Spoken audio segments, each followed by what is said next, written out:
గీకేసి పారేసుకోవడానికి కూడా వనికిరానంత చెత్త, అది చెత్తబుట్టలో వారిస్తాను కూడా వనికిరానికి ఈ చెక్కు కూడా గంతే.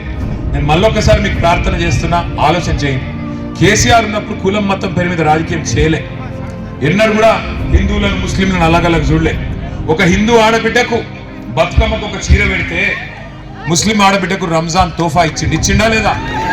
క్రిస్టియన్ అయితే క్రిస్మస్ కు కానుక ఇచ్చింది. ఇలా ఉన్నదా బతుకమ్మ చీర? బతుకమ్మ చీర ఉన్నదా లేదా? ఉన్నదా? పోనీ రంజాన్ తోఫా ఉందా? క్రిస్మస్ కానుక ఉందా? పోనీ బతుకమ్మ చీర లేదు, కనీసం రైకె ముక్క పెట్టిండా? జాకెట్ ముక్క అది కూడా లేదు. మరి ఎందుకేయాలి ఓటు? కేసీఆర్ ఉన్నప్పుడు ఎవరైనా అమ్మాయి గర్భవతి అయితే ఇంటికాడికి వచ్చి బండ్లు కూర్చోబెట్టుకొని సర్కార్ దవాఖానాకు తీసుకుపోయి మగ పిల్లగాడు పుడితే 12,000, ఆడపిల్ల పుడితే మహాలక్ష్మి పుట్టిందని 13,000 ఇచ్చిండా ఇయ్యలేదా? కేసీఆర్ కిట్ ఇచ్చిండా ఇయ్యలేదా? ఇలా ఉన్నదా అది?